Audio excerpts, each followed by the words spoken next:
Nou, goeiemôre vriende, ons vertrou dat u 'n heerlike nag se rus gehad het, dat u vars verkook en nuut opgestaan het en die gebed van my hart is dat die Here vir ons baie ryklik sal seën rondom sy woord. Nou, vriende, hierdie kort oordeenkings is regtig net daar om vir u so 'n bietjie iets onder u voete te gee, 'n vaste fondasie om van daarof te bou op die rots Jesus Christus. Jy moet onthou, wat ek poog om te doen is om vir u die woord van die Here te verklaar.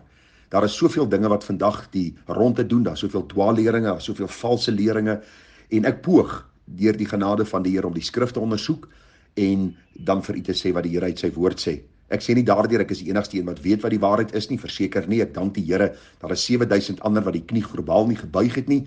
Die Here is baie duidelik daaroor dat hy sy eie kerk in stand hou, en ek is maar 'n ou klein stemmetjie in hierdie wildernis wat roep dat u moet terugkeer na God se woord. Daar's te veel kerke en daar's te veel mense wat die opinie van mense en die leringe, vriende, van duiwels aanhang en dan ook die tradisie van mense. Glo my, ek was jarelank gebind, as ek hierdie woord dan kan gebruik, wat mense sommer so los en vas gebruik, deur tradisies en deur oorleweringe, en pa so dit gesê en ma so dit gesê, en ou moes hierdie goed gesluk het al die jare, totdat God jou kom vrymaak het deur sy woord en vir jou kom leer het, as die Seun jou vrygemaak het, sal jy waarlik vry wees. En dis wat ek poog om te doen, dat u nie met tradisies besig sal wees, met oorleweringe, met mense se opinies, met skrif buite konteks, met elkeen wat sy vers verklaar soos hy wil nie, maar dat u werklik sal uitkom by die teks, by die woord van die Here, dit vir u self sal ondersoek, binne konteks sal kyk wat daar staan, sodat u dan ook die waarheid van die woord kan leer liefkry. Ons is tans besig met die gedagte van bloedlynvloeke,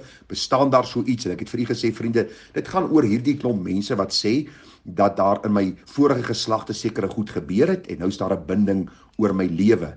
Daar is een of ander ding in my lewe nou, ek rook miskien, ek drink miskien, ek het verlies in my besigheid, my vrou kan nie swanger word nie, daar is wat 'n ding ook al in my lewe, dan gaan hulle terug na hierdie bloedlynvloeke en hulle soek iets in jou verlede om jou dan van vry te spreek, sodat daar weer seëninge oor jou lewe kan wees. Ek het vir julle gesê, dis 'n klomp snert, dis 'n klomp leuns, dis iets wat nie in die Bybel verwoord kan word nie. Gaan lees wat sê manne van God soos Dr. John MacArthur en baie ander oor die leuen van hierdie tyd, waar mense gebind word deur ander mense. En dan gebruik ek weer die woordjie bind in aanhalingstekens. Hulle dra die juk van ander mense, omdat hulle die woord van God nie lief het nie. Judas 1 vers 3 tot 21 praat baie van hierdie mense, waterlose wolke, mense wat goed beloof vir ander mense, en hulle kan dit nie vir hulle gee nie. Want ek het vir u gesê, vriende, dat die meeste van hierdie in aanhalingstekens gurus, wat ons kwansys wil vrymaak van bloedlynvloeke, hulle kinders luister eers na hulle nie, nou dink hulle Satan gaan hulle luister. Dis hoe belaglik die mens geword het. Hosea 4 vers 6, my volk gaan ten gronde weens 'n gebrek aan kennis. Ek het vir u gevra, is daar iets soos vloeke wat uitgespreek is? Ek het vir u gesê, verseker, die Here God self het 'n vloek uitgespreek oor hierdie skepping, Genesis 3 vers 14. Ek het vir u gesê, die aarde vervloek, die Bybel sê vir ons baie duidelik, daar het hartseer gekom deur hierdie vervloeking. Waarom? Omdat God die skepper is en hy die volste reg het om te vervloek wat hy geskaap het. En die Bybel sê vir ons in Romeine die 8ste hoofstuk dat hierdie skepping verlang dat God homself vrymaak van hierdie vloek waaronder die skepping is. Elke skepsel is onder hierdie vloek, het ek vir u gesê, want die Bybel sê dat die dood tot alle mense deurgedring het. In Adam, vriende, dra ons hierdie vloek van sonde, en sê die Bybel vir ons, die siel wat sondig, die moet sterwe. Dan praat hy nie net van die tydelike dood nie, maar ook van die ewige dood, die verwydering van God se aangesig. Hoe kan ons vrykom van hierdie vloek? Ek het vir u gesê, Galasiërs 3:13 sê dat Christus het ons losgekoop van die vloek van die wet deur vir ons 'n vloek te word. Hy het aan die kruis gesterf, hy het uitgeroep, dis volbring, en ons kan alleen van sonde vrykom deur die bloed van Jesus Christus. Deurdat ons op ons knieë gaan en in geloof uitroep en sê, Here, wees my sondaar genadig. Ek het verder gegaan deur vir u te sê, dat ons as kinders van die Here moet nou in die oorwinningskrag van die Here lewe, want die Bybel is baie duidelik dat ons moet vas staan in die vryheid waarmee Christus my vrygemaak het. Ek het met die vraag dan aangegaan, is ek nie verantwoordelik vir my ouers se sonde en vir my voorouers en my landgenote se sonde nie? Die Bybel is baie duidelik, vriende, dat ons daarin Deuteronomium 7 vers 9 lees, vers 9 en 10. Maar aan die wat hom haat, aan elkeen persoonlik vergeld God dit. Die Bybel sê vir ons, Esegiel 18 vers 20, die siel wat sondig, die moet sterwe. Die seun sal nie die ongeregtigheid van die vader help dra nie, en die vader sal nie die ongeregtigheid van die seun help dra nie. Die geregtigheid van die regverdige sal op hom wees, en die goddeloosheid van die goddelose sal op hom wees. vir baie duidelik die voorbeeld van Rut gebruik. Jy sal onthou, Rut was 'n Moabitiese vrou. Die Bybel sê vir ons in Deuteronomium 23 vers 3, dat daar mag geen Moabiet in die vergadering van die Here kom nie, selfs hulle 10de geslag mag nooit in die vergadering van die Here kom nie. En tog lees ons in Matteus 5 vers 1 dat Rut deel is van Jesus se geslagregister. En die rede daarvoor het ek vir u gegee in Rut 1 vers 16, dat Rut as skoondogter van Naomi vir Rut gesê het, u volk is my volk en u God is my God. Rut het kragtadig by die Here uitgekom en hierdie God van Israel liefgehad en daarom kon Rut dan ook ingesluit geword het in hierdie volk van die Here, in die geslagregister van Jesus, omdat die Here haar vrygekoop het van haar sonde. Ek het vir u gesê, daar is nie 'n ding van 'n vloek wat deur een of ander mens gebreek moet word nie, maar die Here maak ons vry van die vloek van sonde.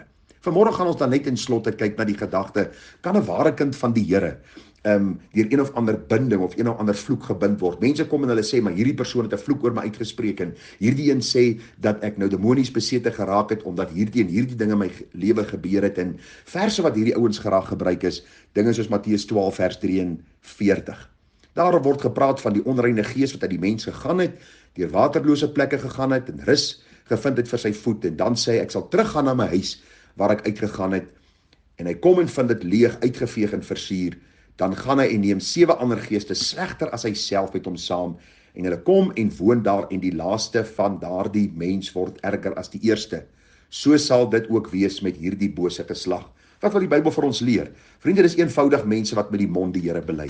En ek wil vir u sê, daar is baie mense wat vandag meer boos is na hulle oorgawe aan die Here as voor hulle oorgawe aan die Here. Waarom? Want 'n oorgawe red jou nie. God red jou deur sy Heilige Gees en daar is onmiddellik vrug in jou lewe, vrug wat by die bekering pas. Mense wat 'n oorgawe maak aan die Here, mense wat deur een of ander bevryding gaan, mense wat een of ander geestelike ervaring het, of dit nou 'n taal is, of dit 'n omval in die gees is, of dit nou een of ander manifestasie is, een of ander bevrydingssessie bygewoon het, een of ander bootcamp bygewoon het, waar een of ander guru hulle vrygemaak het, is mense wat 9 uit die 10 keer slegter is daarna. Waarom? Want die Gees het hulle nie vrygemaak nie. Die Bybel sê waar die Gees van die Here is, daar is vryheid. Vryheid nie om te sondig nie, maar vryheid om die wil van God te doen. 'n Kind van die Here se hart is nie leeg en versier en uitgevee nie.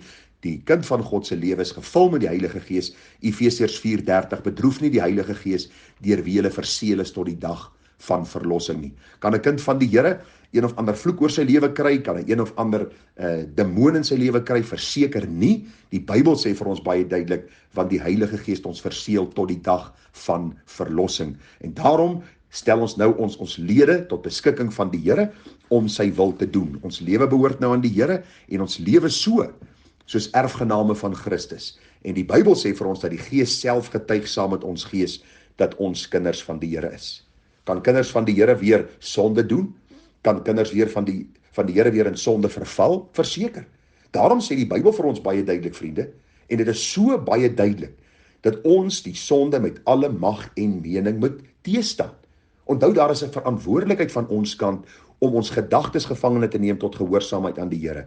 Ons moet ons liggame kastei en dit diensbaar maak. Ons moet nie verval in sondes van seksualiteit, sonde van diewery, sonde van al hierdie boosheid wat die ronde doen nie. Ons kan kyk daar in die Bybel, is daar 'n lys van goed soos onreinheid, hartstog, slegte begeertes, gierigheid, toorn, woede, boosheid, laster, skandelike taal uit ons mond, leuns en al hierdie goed. Ons moet pas op dat ons nie daarin verval nie. Wat moet ons eerder doen? Die Bybel sê dat ons die vrug van die Gees sal uitlewe. Liefde, blydskap, vrede, lankmoedigheid, vriendelikheid, goedheid, getrouheid, sagmoedigheid, selfbeheersing. En 'n kind van die Here wat hierdie vrug dra, is iemand as hy gesondig het, of wanneer hy sondig, onmiddellik sy toevlug na die Here sal neem en sê, Here, breek hierdie binding oor my lewe, hierdie binding nou van hier of hierdie binding, Here, dat ek nou weer iets gekyk het wat ek nie mag gekyk het nie. Maar nee, ons gaan na die Here en sê, Here, ek is u kind. My hart is diep bedroef oor die sonde wat ek nou weer gedoen het. En ek vra, Here, dat u my sal vergewe. Die Bybel sê, as ons sê dat ons nie gesondig het nie, mislei ons onsself en die waarheid is nie in ons nie. My kinders, ek skryf aan julle hierdie dinge, dat julle nie moet sondig nie, maar as iemand gesondig het, julle het 'n voorspraak by die Vader, Jesus Christus die regverdige. En vriende, hy is 'n versoening vir ons sondes en die van die hele wêreld. So met ander woorde, as u vanmôre in sonde is, as daar vanmôre in u lewe sonde is daar net een oplossing. En dit is om na die oplosser vir jou sonde te gaan, Jesus Christus. Die een wat 'n vloek vir ons geword het aan die kruis, sodat ons vry van die vloek, anderkant kan uitgaan om Christus te dien. Mag God ons genade gee, vriende, om nie elke wind van lering te vat en elke mense idee in sy gedagte te vat en 'n vers wat hulle uit konteks vat, aan te hang as so sê die Here nie. Die skrif is baie duidelik, lees die Bybel. As jy hom nog nooit deurgelees het, jy begin by Genesis, vra vir wysheid, vra vir dissipline, lees die Bybel, sien die konteks van die Bybel, lees hom weer, vra daaroor en sien, as die Seun jou vrygemaak het, sal jy waarlik vry wees. Daarom pleit ek by die Here, dat hy vir u en vir my genade sal gee, en dat ons werklik sal groei in die kennis van ons Here Jesus Christus. Dat ons werklik ons lewens tot beskikking sal stel van hom, as kinders van hom wat hom liefhet en hom dien met alles in ons. Ons gaan môre weer aangaan as die Here ons spaar met die reeks vanuit die boek Spreuke. Mag die Here vir ons wysheid gee en mag hy homself verheerlik. Groete, seën, mooi dag verder, tada.